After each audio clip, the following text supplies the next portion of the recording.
a lot of people think retirement is all about freedom. But for a lot of Gen X, it doesn't feel that way at all. In fact, a lot of people are left feeling, what now after they retire? And I don't think a lot of Gen X talk about that, because the real challenge isn't about finances or money. It's really about losing your identity. After spending so many years at work, decades at work, building your reputation, and suddenly you're no one. Whether you're the CEO of a company, whether you're the best bricklayer in your county. We all feel the same ways. It especially hits people really hard that are very successful and very good at their profession. And I think I know what's really happening is, I believe for a lot of us Gen Xers, it's really difficult to leave our old identity behind, especially if you were a workaholic. I mean, work is where you guys and all of us earned our stripes. What you worked so hard for decades to build your reputation. You go to events, people ask what you do. Maybe you were a doctor, maybe you were a welder, and you took pride in that. I know I did. When people ask me what I do, especially when I go to events, weddings, and so forth, the usual talk around the table is, what do you do for a living? And I always proudly say, well, you know what, I'm a professional martial artist. Oh, what do you do? Like, what exactly martial art do you teach? And I'll say jiu-jitsu. And maybe some of them might not know what jiu-jitsu is. Most do. And I'd say, well, UFC. And they say, oh yeah, UFC. I said, well, when they go to the ground, they start to grapple. Well, that's what I do, right? And I feel very proud of that, because people then really ask a lot of questions, because I think a lot of people are the usual, I'm a realtor or I'm a lawyer. So I think being in a profession that's very unique creates a lot of curiosity amongst people. And I think for a lot of people, they feel very proud of that. They feel very proud of the work they do, and they always love to talk about it, because if you're passionate about it, that's what excites you, right? And I'm a big sports fan, and when I used to see athletes cry when they retire and they have the retirement speech, I feel sad that they are retiring and their careers ending, but it really was hard for me to comprehend how big of a deal is for these athletes until you start to go through it. Because I understand that, once you lose your identity, there's many things that were a part of you that you're going to lose when you step away from that office or that work environment for the first time. You're going to lose not only your paycheck, you're going to lose your structure, the coworkers that you socialize with, so your social circle. Many of that stuff, you're going to lose your time that filled your days, because you're used to going Monday to Friday, or maybe even 6 days a week working, and now suddenly your days are empty. And you got to find something to fill your time with when you do retire. And I read interesting statistics, and according to the Society of Human Resource Management, about 72% of people who retire will have some form of work that they will do during retirement. And I used to laugh when I was a kid. I used to sit on the steps of a neighbor's.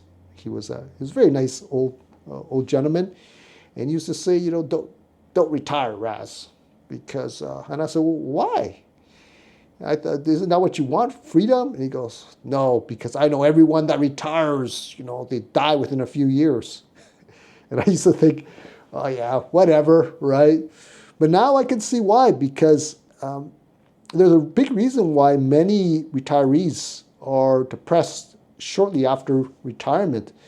And it's due to a lot of factors. I mean, the loss of identity, who am I now?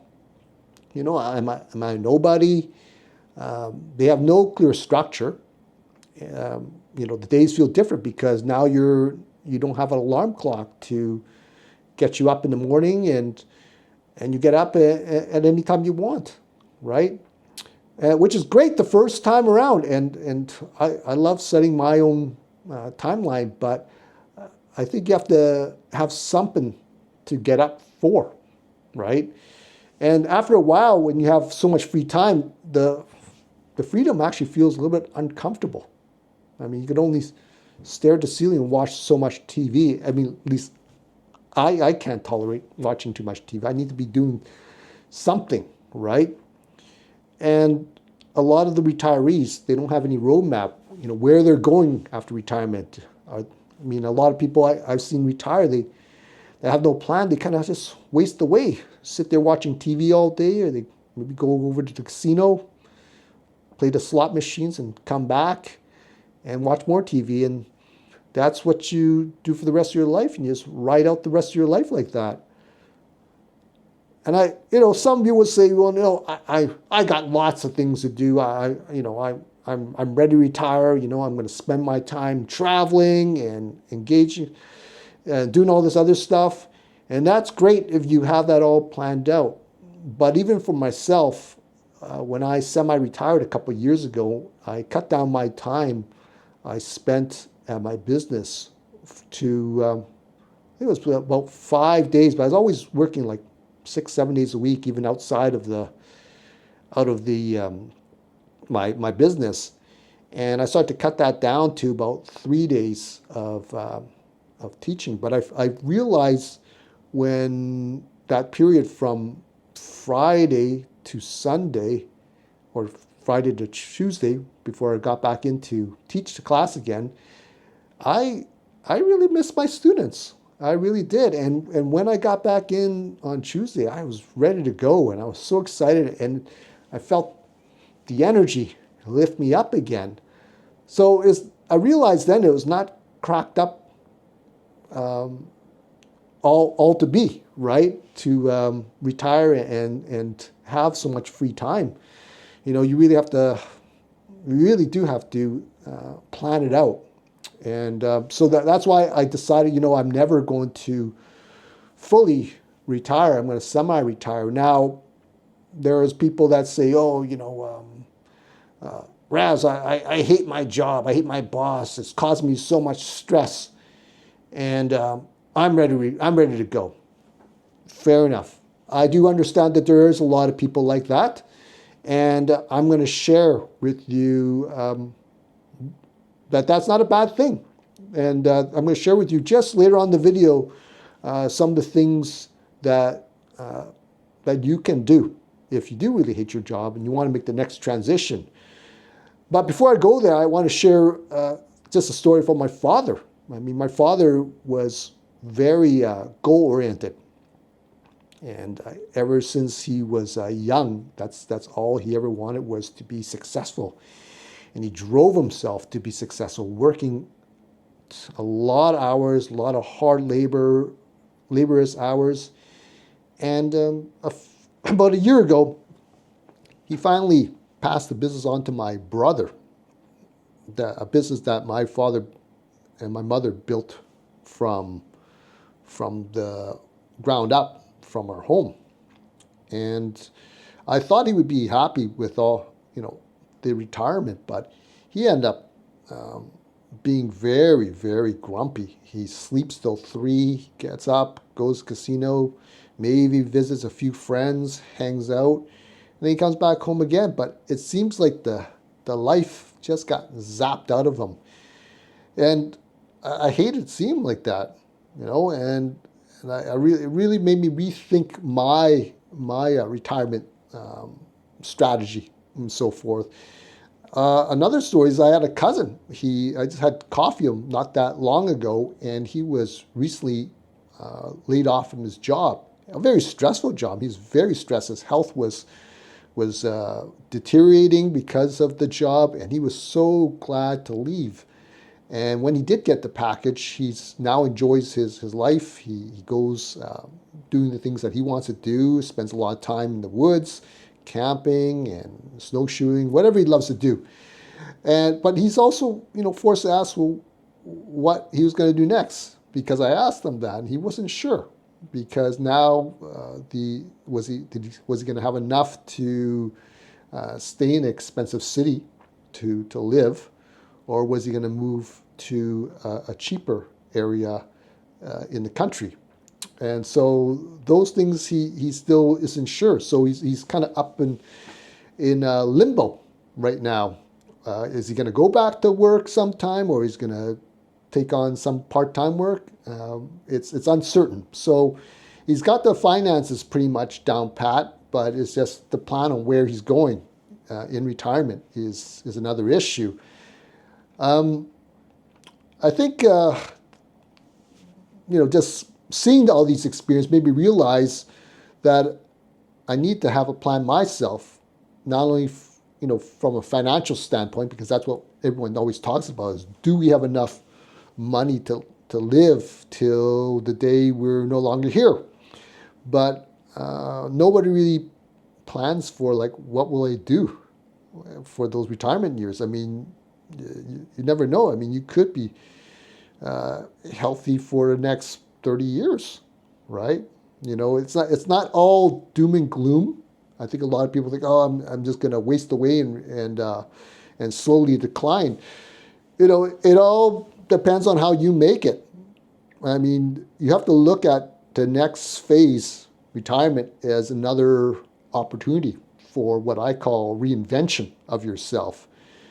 Maybe, when you were a kid, think back to your kid, you had all these dreams, right? Maybe they got derailed when you became an adult. Maybe circumstances didn't allow you to fulfill that dream. I always wanted to be a martial artist, and my parents were dead set against it. But luckily for me, I took a hard stand in my early 30s and left my corporate job and said, you know what, I'm going to follow my dream and follow my heart, and whatever happens, happens. And fortunately for me, I was able to make it as a martial artist and make it a living. But a lot of people end up with jobs that they maybe wasn't their first choice. And so I know a couple of you had commented on my 80s nostalgia video. Some of you said, oh, you want to be rock stars, right? So I thought that was so cool. That's awesome. And so I suggested, well, it's not too late. When you're retired, why don't you, form a band and go play 80s rock or whatever at some pub on the weekends. Now, people are like saying, well, I don't want to get another job again. Well, you're not necessarily going to get paid probably what you got paid at your regular job. But that's not the point. The point is you want to find something different that you're going to find great joy from. So it could be volunteering. It could be a part-time paid gig.